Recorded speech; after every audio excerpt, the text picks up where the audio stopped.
Okay, so thanks for joining everybody. I'm Eve Oxbury, I'm Head of Editorial here at Professional Beauty. And as I say, today's webinar is treating the skin holistically. And I'm going to be having a chat to Marie Reynolds, who you can see with me. Marie is a fabulous facialist who specialises in treating the skin holistically and has a real well-being approach to skincare. So hi Marie, thank you for joining. Hello Eve, it's a pleasure. I'm really excited to hopefully share some little pearls of wisdom with fellow therapists, especially at this time, just to help you think outside the box and just to see how treating the skin holistically can still get fantastic results. You don't have to treat the skin with just mechanical implements and other things like that to get fantastic results. Fabulous. So for anyone watching, if you have any questions as we go along for Marie, if you're watching in Zoom, there's a little Q&A box at the bottom of your screen. So type your questions there and we'll get as many as possible answered as we go. If you're watching on Facebook, just type them in the comments. And yes, we will get to them very soon.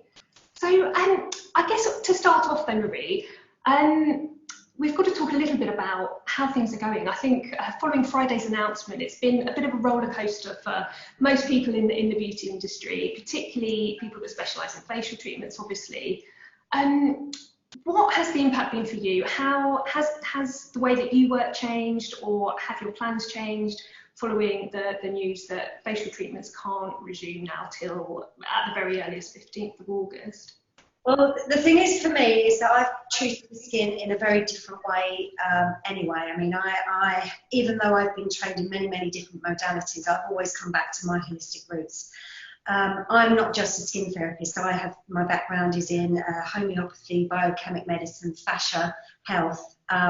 So it's all about pulling all of these different modalities in and understanding why the effects that we have on our skin and how the effects that we have on our skin impact us from imbalances within.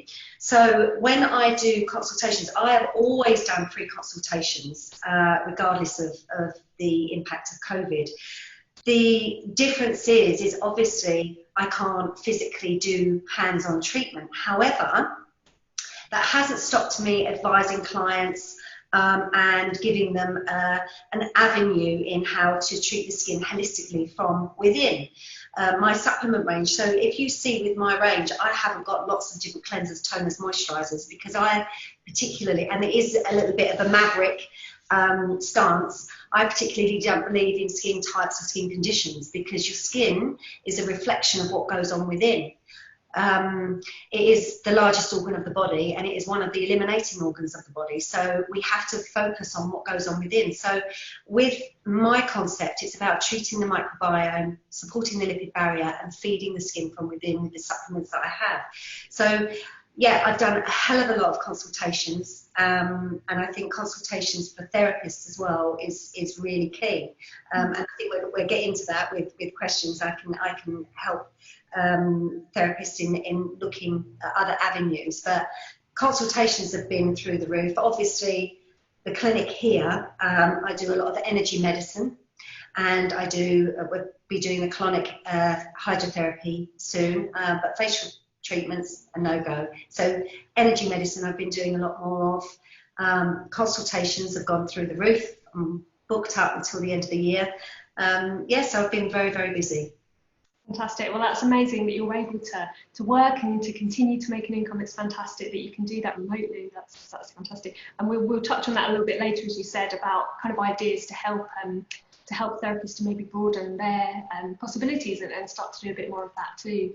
But I just wanted to talk a little bit first, because we're focusing more on treating the skin holistically. So I don't know if you can maybe explain a little bit about how you do that, because you're known for quite a wellness approach to skincare. Yeah.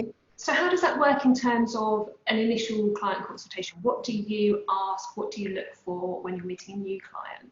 Okay, so if we're looking on a therapist stance, when we're taught to ask questions for consultation, we're taught to ask for the main questions for contraindications, okay, to make sure that it is a safe treatment for our clients to have.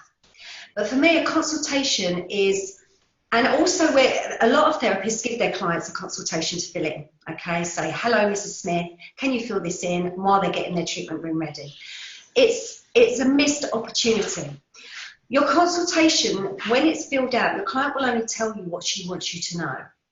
And it's really important that when you're filling out a consultation, that yeah, you're asking the proper questions about, you know, medication, family history, illnesses, etc., etc. But it's really important to understand about the food that they eat, how they go to the toilet, because it all has an impact on the skin. You know, all of these different things, you know, like candida overgrowth will reflect in the skin. Well, how does a therapist know if a client's got candida overgrowth? Most of us aren't taught that in college, or, you know, so it's understanding these little nuances and thinking outside the box. So when I do a consultation, I mean, obviously, as I said, I've got other modalities that I touch on. So I read implicit tissue memory. Therapists that have done reflexology, you can touch on things like that. It's really important to not pigeonhole your modalities. So if you've done reflexology, understand that the points of the feet, ask your clients to show you their feet and see if you've got different nuances and bring that into your consultation.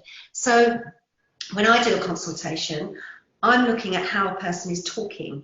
If they're talking really, really, really fast, if they're breathing from their upper chest, that can give you an indication of a shallow breather. If they're twiddling with their hands, you know, or their hair, that can link in with anxiety and stress, and then that can link in with certain aspects of sensitivity. So for me, it's like joining the dots. And when the consultation is finished, I sometimes ask to look at their feet, because I look at the length of their toes. I look at how their toes are twisted in. I look at how their big toes pinched in, because you can tell whether someone's been yanked into the world by either born by C-section or forceps. You can look at the shapes of the ears to tell different things. And this was a consultation technique that I used to teach therapists. So, you know, there's lots of different things that I do and I pull in, and people think, I mean, they call me the Witch of the West End in London, but there's no spookiness about it. It's just understanding. I always say the body is like a human novel. You've just got to understand how to read the chapters. So for therapists, it's really important to just get your mind out of this linear thinking. Don't think, okay, this is a consultation. Don't think, how can I do a consultation on a client? Where is it going to then take me? What am I going to do with that? You have to understand about the questions that you need to ask. Even about electrosmog when they're sleeping. Do they sleep with electrical devices in their bedroom? If they do, what does that do to the skin? It's not just, we're not talking about, you know, the blue light. We're talking about things that can interfere with rest and repair. So they're all little things, added extras that can give you clues in how to deal with your clients. That's really interesting, and sort of just reading body language as much as anything. That's really it's understanding, and also treating your client as an individual, not just sort of like regurgitating the same thing day in, day out, you know. And my clients, they'll do a consultation, and then 8 weeks later I'll do another consultation, and then usually 8 weeks after that we'll do another check-in. And so it's really important to establish a relationship with your clients and take their hand and walk them through that journey, that healthcare journey. Because, as I say, your skin is not just a simple thing, it's linked with everything else. Absolutely, and any kind of issues that are showing on the skin, there's often, well, as a lot of us know, there's often an underlying cause. But I suppose, how easy then is that to, you said that obviously you have trained people in this kind of method, and how easy is it for people, for therapists, to start to adopt these sorts of methods? Can everyone do it? Can everyone tune into these sorts of energies, or does it take a certain type of therapist to be able to? Everybody has the ability to tune in and to be intuitive. Usually if people feel that they can't do it, or if you're looking and you're trying too hard, you need to step back. There are certain markers, and I think as therapists, first of all, you've got to stop beating yourself up and comparing yourself to other people.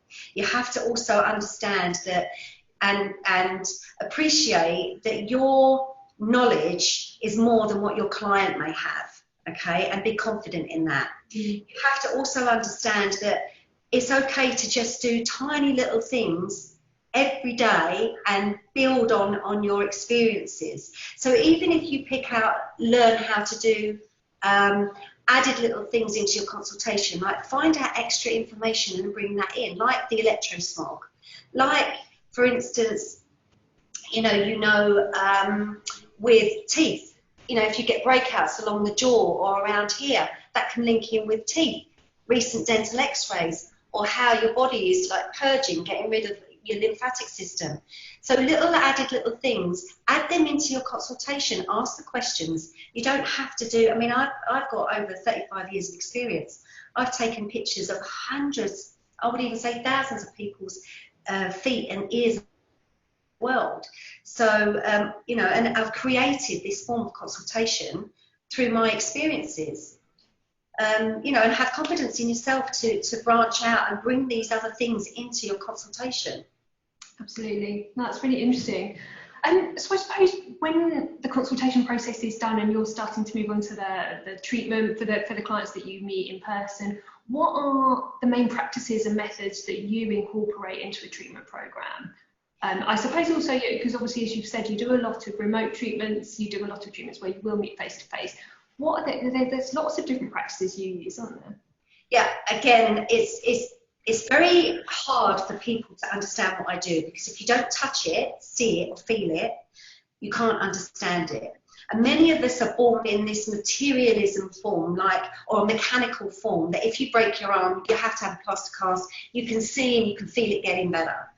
But we have to think about more of an energetic form, okay? So basically, all energy converts into matter. So what I do with my consultations, I link that with energy medicine. So I do testing to see what energetic frequencies may be causing an imbalance, and then I look at inverting those frequencies. So when you invert a frequency, it's a little bit like the opera singer and the glass. When you match the frequencies, they shatter.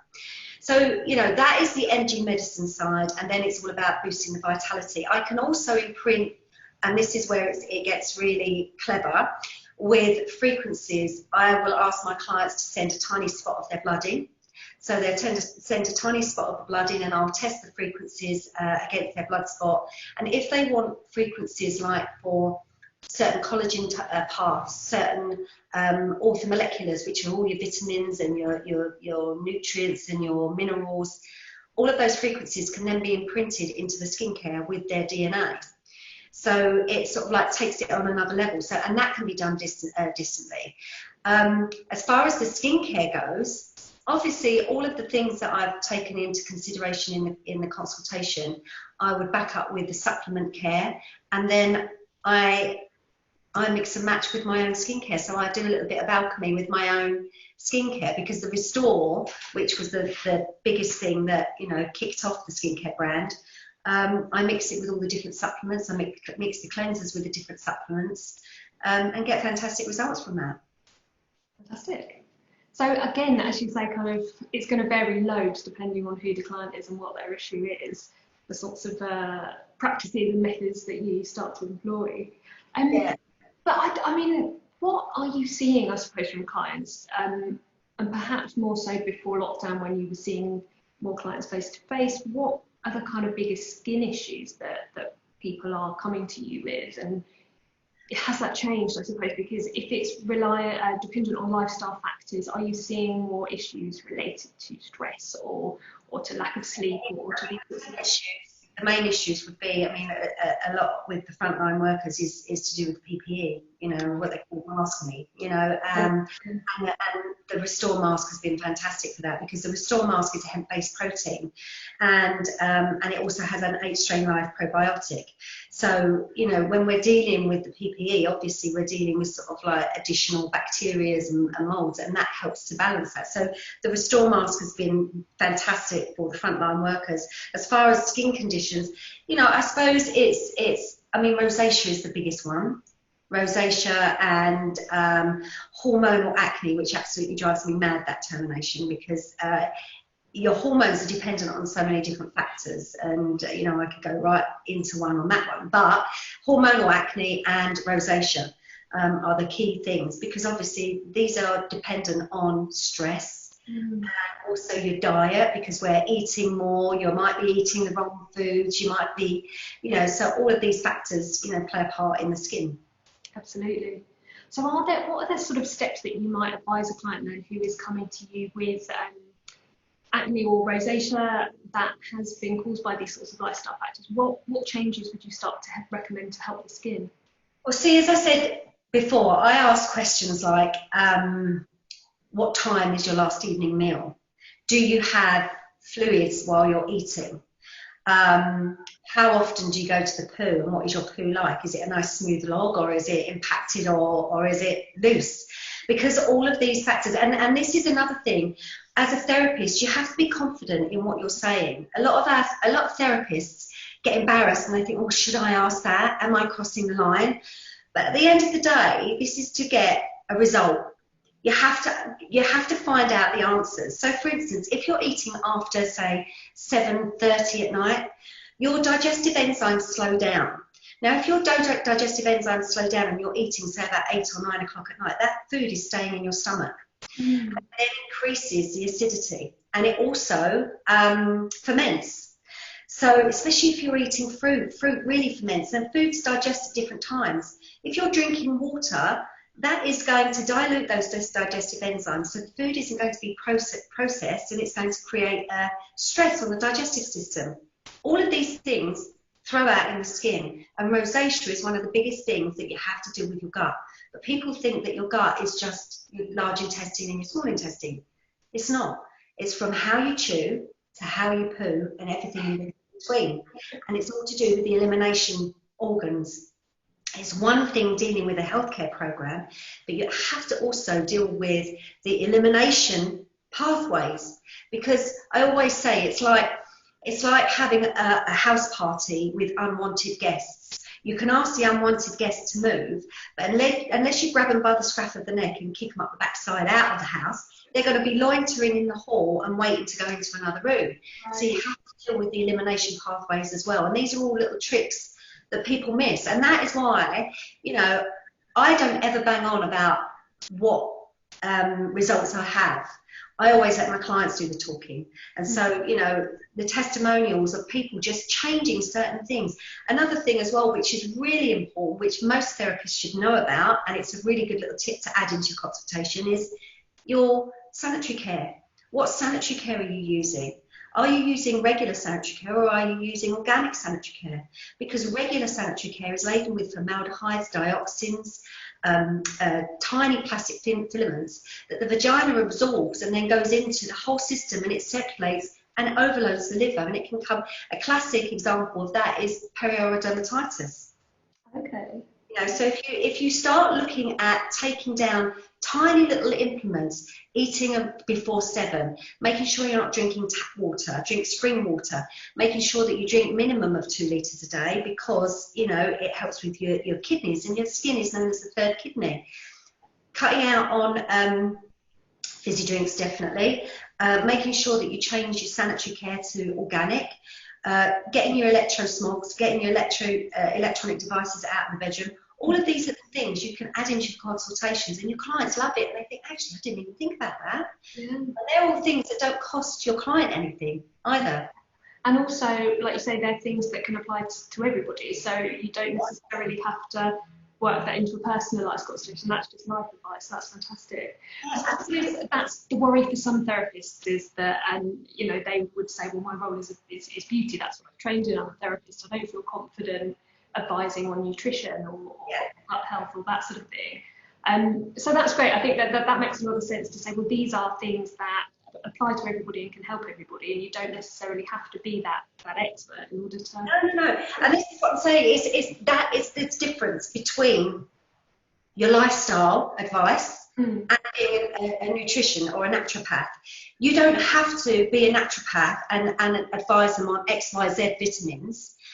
But if you understand that you get out of this pigeonhole thing that today I'm going to do nails, tomorrow I'm going to do a back massage, today I'm going to do a facial, you have to understand about the holistic point of view. The holistic point of view is your mental, emotional and physical well-being, and that is influenced by your diet and your lifestyle, but also your thought processes, your stress, because what you think and how you feel create chemical messengers that link to physical imbalances. So you know yourself that, I mean, I would say with yourself, you're like a swan on water paddling like hell underneath. You're a stomach type person. So any anxiety would go straight to your stomach, and you may overthink, you may go to bed at night and be absolutely shattered, but oh yeah.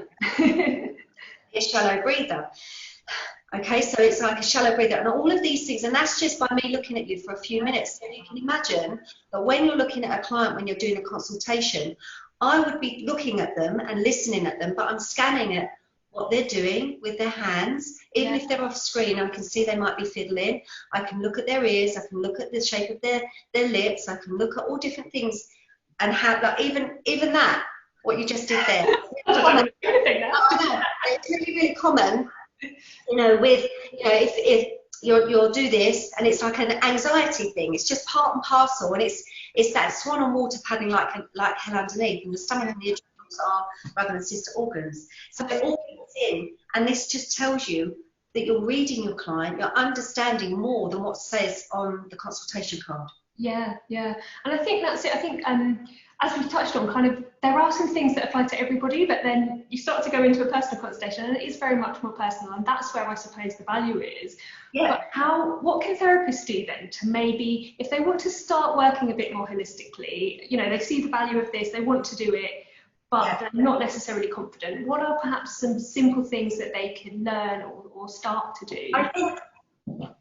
I think the most important thing is to educate yourself and to read as much as you can, follow as much, you know, follow naturopaths, follow, you know, the good thing about social media now is that you have low-hanging fruit.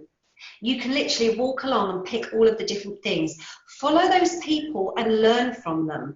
Not so that you can, you know, like, obviously I'm not saying if you're following a naturopath then start prescribing vitamins. What I'm saying is, learn from them so that you can implement these little tips into your consultation. You have to understand what your unique selling point is, your USP. And don't think that just because we're dealing with a consultation doesn't end with your name and address and, you know, any contraindications. It's a chance for you to build trust, get to know your client, understand what your client is doing, how she's sitting, how she's talking to, even clients that, you know, you get clients that don't give you eye contact, that will look down, you know, and you get some clients that say, I don't like to be touched, I only like mechanical treatments. Yeah. That is a classic indication of certain, you know, emotional traumas or boundaries that they don't want to do, or certain anxieties. These are people that don't want to open up and let you in. And so there's other ways and other methods that you can do it. But I think to start off with, just read articles. I've got a blog. I've got absolutely a shed load of information on my blog. So, you know, you're welcome to go on there and have a look. You know, there are so many therapists online as well that are doing sort of demonstrations on how to do a facial massage. You know, there's so many different, you know, you can do, you know, there's therapists that are doing, I mean, Nicola Joss was doing sort of like demonstrations on how to do a facial massage.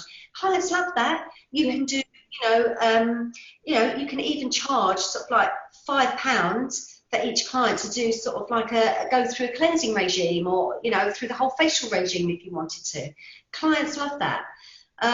So there are different methods that you can do, and different methods and different things that you can implement. But just I think, don't feel overwhelmed with everything, because that's what I think a lot of therapists think. They'll listen to me and think, oh, how does she do that? How can I do it? What can I do? And even when I used to train this method, I used to say to people, look, you've got the tools now, but just when you're looking at people, be aware of how they are.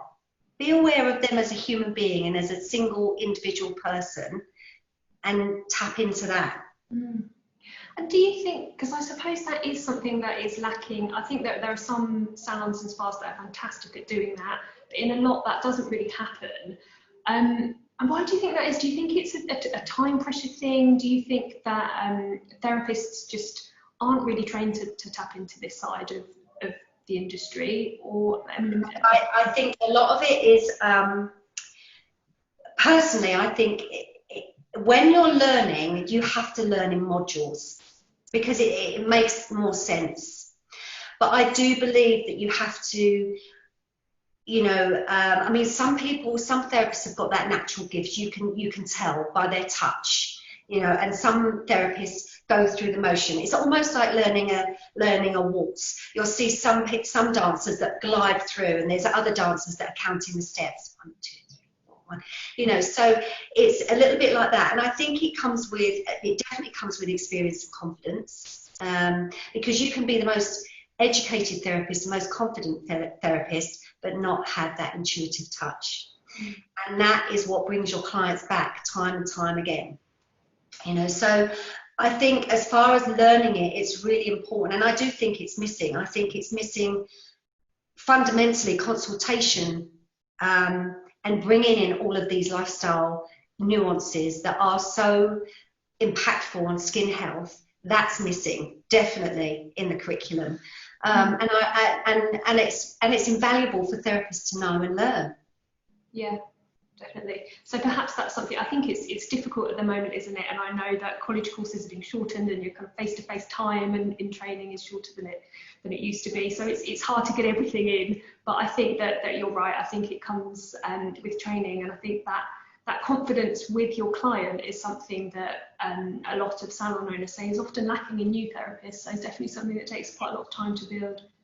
Yeah, and I think as well with confidence, the problem is that, you know, our clients have accessibility to everything that we have. You know, everything is online. They can read all of the things online, and sometimes, you know, when clients ask us questions, and you think, oh gosh, I don't know that. What do they mean? You know, you just think, well, that's interesting. I'll get back to you, and I'll find. Don't worry, you don't have to know everything. You don't have to be an expert. You just have to be confident in your ability to do a fantastic treatment and have the knowledge that you have got, and be confident in the knowledge that you have got. And it's okay to not know everything, and it's okay to go and research and find out everything. Absolutely. We've had a couple of questions pop up as we're chatting, of people saying, please can we have a link to your blog that you mentioned? So I'll do that. Comments. I think that I've done the right thing. So it's mariereynolds.london.com/blog. That's it. Yeah. Excellent. So I've just put that link in the comments in Zoom and Facebook. So yeah, definitely go and have a look at that. And on there, I mean, there's things on there about energy medicine. I mean, there's one here I'm looking at actually, Louise. I would definitely recommend therapists to read that, because that gives you an insight of people with like eczema and how it was dealt with energetically and with supplements. But there's loads of things there. There's how I deal with rosacea there. There's how I deal with, you know, there's endometriosis, how that affects people's skin. How you can support them. Everything links back to the skin, but basically my work is holistic. Fantastic. Yeah. Excellent. And I suppose one other thing I wanted to ask about is, you've touched a bit on the different methods that you use, but are there any new methods that you're looking at, any kind of new pieces of research in terms of skincare ingredients, or in terms of different practices to bring into your that you're looking at and that are exciting you at the moment? Well, as far as skincare ingredients, I just like to keep things simple. I think we can get so bogged down with so many trends that everybody it's a little bit like standing in the eye of the storm, and people are saying, right, we've got to use this brand new ingredient, we've got to use. And I think, personally, as I said before, I've used so many brands. I've used so many things, and I've used so many fantastic brands. I think as far as cosmeceuticals, great brands, on my point of view, are Cosmetics and Osmosis. But my stance on skin is completely different, because it's about feeding the skin, and it's about working with the skin. It's like you'll see that I don't actually have a moisturiser, because I don't believe the skin needs moisturising. It needs hydrating, and you need hydrators, and you need to use certain molecular oils to support the skin. As far as new treatments and therapies, I do a lot of things with biophoton therapy and energy therapy. So biophoton therapy is by using infrared therapy with different frequencies that have the same light as our cells. So it's using biophoton therapy on specific points and on the skin as well as the body. The thing that's exciting me at the moment is obviously my colon hydrotherapy. So I'm doing a closed colon hydrotherapy, but it's not just using just sort of like the water to flush in and out, and by using, I will be using blends of my supplements. But it also has LED running through the water, and I will also be able to imprint the water. So if the client comes in and I've got their blood, I'll be able to tell about different energetic imbalances and imprint the water from the machine that goes in you to help knock out these nasty frequencies as well as cleanse the colon. So that's the new things that I'll be doing. Okay, that sounds fascinating. Let's see this in action. We've had tons of comments pop up as well. Loads of people just saying this is really interesting, like fascinating kind of outlook on things. I could listen to Marie all day. We've had one person say, which is fabulous. But another question we've had is, what do you recommend for clients who have trouble in falling asleep, in terms of what to eat as the last meal of the day, or kind of lifestyle changes to aid sleep? Okay, so what you have to remember is, first of all, sleep hygiene is really important. You have to ask them when this happened, when it occurred. Was there anything in particular, any stressful situation that has triggered this? Obviously, you know, COVID and everything goes out the window, but you have to look at your sleep hygiene. We all know that blue light has an effect on melatonin, which is to do with your sleep, all right? And a lot of people are using white light, but actually it's the electrosmog.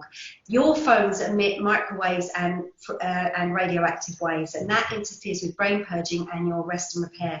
So if you suffer from anxiety, if you're suffering from poor sleep, it will exacerbate it. So getting them to make sure that they take their phones out of their bedroom, all electricals out of the bedroom. They're going to say, I use it for an alarm, but you can still hear your alarm in the hallway. You don't have to have it in your bedroom. But also making sure that your switches either side of your bed are turned off, because that electrosmog, if you're lying on a mattress with coiled sprung mattress with any coils or any metal in it, it acts as a conductor. So you're actually conducting all of that electrosmog, as well as trying to, you know, purge any negativity in your body, as well as doing your rest and repair. So that's the first thing. Also look at stimulants. What time are they drinking coffee or tea or caffeine? The last time that they should drink caffeine is very latest is 4 o'clock in the afternoon, because it takes up to 7 hours for caffeine enzymes to get out of your liver. So that's the very last thing. Look at implementing things like lettuce. I mean, like, you don't have to be, as I say, a naturopath, but lettuce leaf tincture is fantastic. But if you don't want to get lettuce leaf, use the white of the lettuce and tell them to make a lettuce sandwich before they go to bed, because the white of the lettuce is a natural opiate. Okay. To calm and relax. Look at things to, you know, natural forms of like 5-HTP or dopamine. Ask them to go to a naturopath. Ask them to go to sort of like get allergy testing, because certain intolerances can actually have an effect on that. And making sure that they don't eat after 7 o'clock at night. You know, it's a huge one, because I suppose most people probably do. So just making that change in itself would. Yeah. So I would say the big one is electrosmog, definitely electrosmog. And get a big hunk of rose quartz. People poo-poo crystals, but we are crystals. We are crystalline light structures. We are made of 90% water when we're born, and it starts to evaporate as we get older. But water holds on to memory. It is liquid crystal. And we are also made of fascia, which is a collagen structure, and that is liquid crystal. So when we have a big hunk of crystal quartz, it's photovoltaic, means that it gets its energy from the sun, all right? And it also absorbs electrosmog. So if you get a big hunk, 5-kilogram hunk of rose quartz in your bedroom, it absorbs that electrosmog. And also shungite. Shungite is another one, which is a black crystal. I usually have shungite in my water, but I also do shungite pyramids that you can get in your put near your computers. Look at earthing pads. Earthing is really good. Get your clients on something called, there's a website called groundology.co.uk, where they do earthing sheets, and they do earthing pads that you can put under your computers. So they're really, really good as well to knock out the electrosmog. Excellent. Okay, so certainly probably a new area for most people to have a little look into and see. Yeah, definitely. It's a grounding and earthing. Excellent, thank you. We've had lots of comments pop up on Facebook. I'm just trying to find the one I was looking at. There was a question that was kind of, what is your, if people could kind of, if you give people one piece of advice to change, or one hero product, what would they be? Well, the hero product, I'm going to have to say Restore. My Restore. Restore was created actually. I never actually wanted to get into the skincare side and the manufacturing side of it. It was like to me, it's like, oh my God, it's a headache. Restore was created. I've always done my own alchemy because I've done biochemic medicine and I've used tissue salts and all sorts of things. And I created Restore, and I used to use it on scar tissue and get fantastic results from it. And Alessandra Steinheimer, for those followers, I mean, you should know who she is. If you don't know who she is, she's a very gorgeous, beautiful editor. She was the editor of Glamour magazine. She texted me and said, oh my God, you know, I woke up and she said, I've had this inflammation. What can I do? You know, what can I use? And I sent her what is now known as Restore, and she just said to me, you've got to bring it to market, you have to bring it to market. So I brought it to market and it exploded onto, I mean, it's won awards, it was voted, you know, best editor's product for Vogue, it's won awards for the best holistic product, and it is fantastic for skin rejuvenation, for acne, for rosacea, for pigmentation, because each strain of bacteria in that product actually helps with churl or lightening or brightening or inflammation. So that would be my hero product, definitely. Fabulous. Thank you. And I know we're getting quite close to time, but before we finish, I just wanted to touch again on what we were speaking about at the beginning, which was obviously, as you read, what I said is follow the people. Think about what holistic means to you. So holistic, forget about skin for now, forget about beauty, okay, because beauty is being holistically healthy and being the best version of yourself, okay? So if you think about beauty, forget about beauty being a mechanical sense. What you have to do right now, and you've got to think of things, this is an opportunity for you to really feed your education. Everybody has come online. There's been loads of Insta Lives, there's been loads of experts talking. Go and literally be a magpie and start collecting all of these wonderful little bits of snippets. I've given you some today about electrosmog, about eating late at night, and make your own consultation card. Think about the things that you don't have to do to implement yourself, like you're not diagnosing anything and you're not telling people to take certain tablets. But what you are doing is building up a profile of why they might not be sleeping, why they might get, you know, a sensitivity. Look at their gut and just say, well, you might need, you know, to look at, you know, avoiding dairy and maybe implementing a probiotic. You know, read my blogs, read other people's blogs, go and follow, you know, naturopaths, go and follow holistic therapists, go and follow, you know, therapists that are more on cosmeceuticals. Cosmetics is a fantastic one. Osmosis is a fantastic one. They're really generous with their knowledge. So, you know, and just start building a profile of what you want to ask your client. Within my consultation, I do their name and their address and their age and their occupation. Occupation is really important. Occupational hazards, you have to think of things like that. If somebody's in front of a computer all day, or if they're in a concrete building, they're going to absorb a lot of moisture. It's going to cause a lot of dehydration and dull skin. Okay, and it can also cause a lack in vitamin D. So these little things, your occupation is really important. Are they shift workers? So again, that's going to have an impact on the body. Look at the organ clock. So it'll tell you if they're waking up between, say, 3 and 5. That's the lung zone. The lung zone is to do with emotional stress. So you would know, and it gives you an indication. So it educates you, and you say, well, what time are you waking up? Or if they're waking up or finding it hard to go to sleep, usually because they've eaten late at night, because that's the gallbladder liver meridian, you see. So it doesn't make you a witch, it just makes you joining the dots. Yeah, okay, so really just get out and start educating yourself and putting a personalised... Yeah, and you don't have to overthink things, just start doing tiny little things, you know, and reaching out and doing consultations.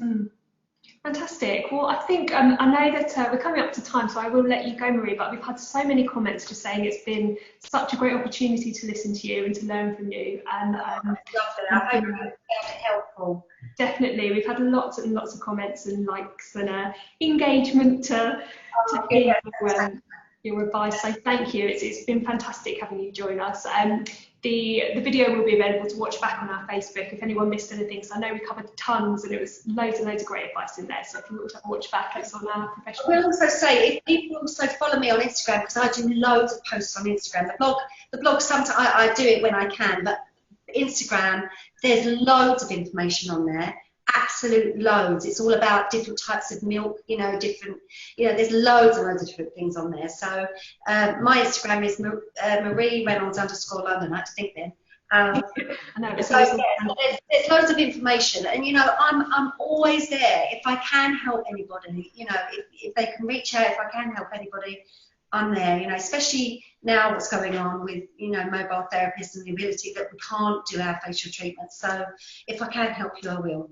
Oh, thank you. That's fantastic, and it's been so great to have advice of ideas to help broaden people's spectrum of practice while it is so tough out there at the moment with not being able to do the hands-on face treatments for now.